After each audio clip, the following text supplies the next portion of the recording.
जय श्री राधे। रामधारी गुप्ता खंड 2 प्रतिलेखन संख्या 144। गति 80 शब्द प्रति मिनट। प्रारंभ करें।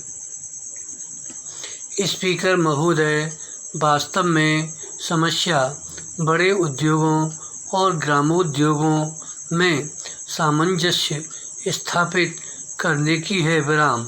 सभी उद्योगों का उद्देश्य उत्पादन बढ़ाना और आर्थिक दृष्टि से देश को समृद्ध करना है।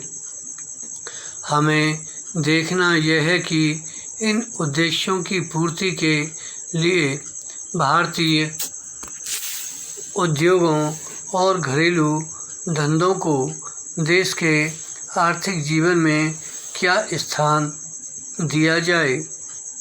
विराम।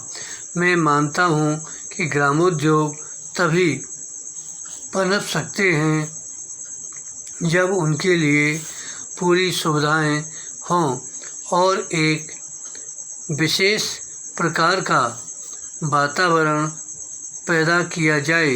विराम।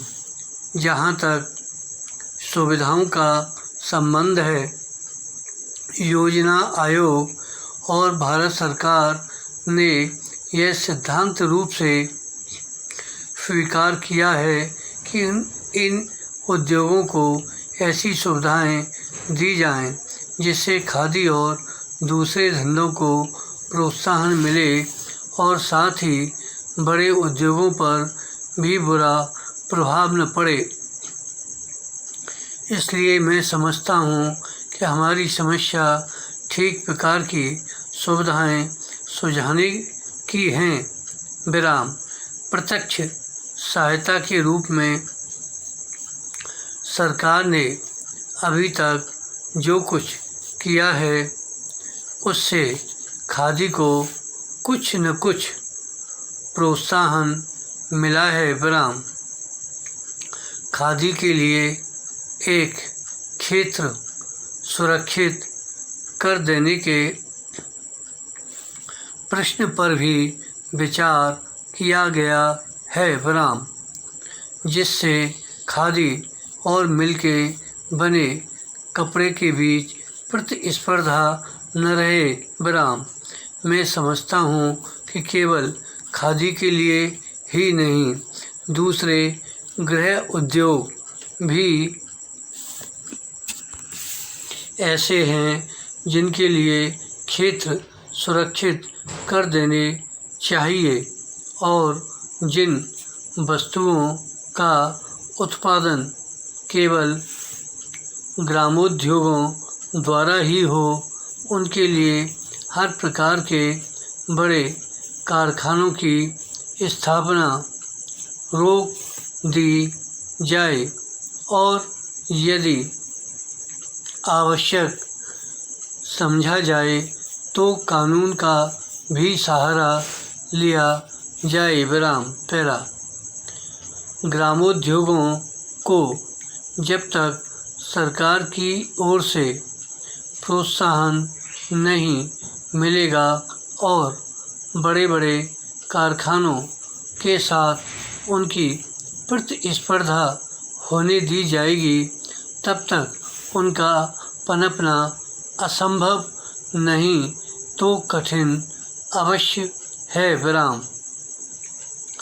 आज तो उनको प्रोत्साहन मिलने की अपेक्षा बड़े बड़े कारखानों को माल ढोने के लिए रेल भाड़े की तथा अनेक प्रकार की दूसरी सुविधाएं अधिक मिल रही हैं और ग्रामोद्योग एक एक करके नष्ट होते जा रहे हैं। विराम। इस नीति में केवल परिवर्तन ही नहीं किया जाना चाहिए बल्कि इसको दूसरी ओर मोड़ देना चाहिए और छोटे उद्योगों को प्रोत्साहन देने के लिए उन्हें सभी प्रकार की सुविधाएं मिलनी चाहिए। विराम। उनके लिए केवल आर्थिक सहायता ही काफ़ी नहीं है विराम। मैं जानता हूँ कि सरकार ने बड़े बड़े कारखानों की सहायता के लिए करोड़ों रुपयों की सहायता दी है अथवा उनको बचाने के लिए कर के रूप में जनता पर अरबों का बोझ लादा है विराम। उदाहरण के लिए चीनी को ही लीजिए। चीनी के कारखानों को विदेशी कारखानों से सफल प्रतिस्पर्धा करने के लिए जनता को न मालूम कितने करोड़ रुपये देने पड़े हैं। इसी प्रकार विदेशी लोहे से भी सफल प्रतिस्पर्धा करने के लिए जनता को कितने ही वर्षों तक प्रतिवर्ष करोड़ों रुपये देने पड़े हैं विराम।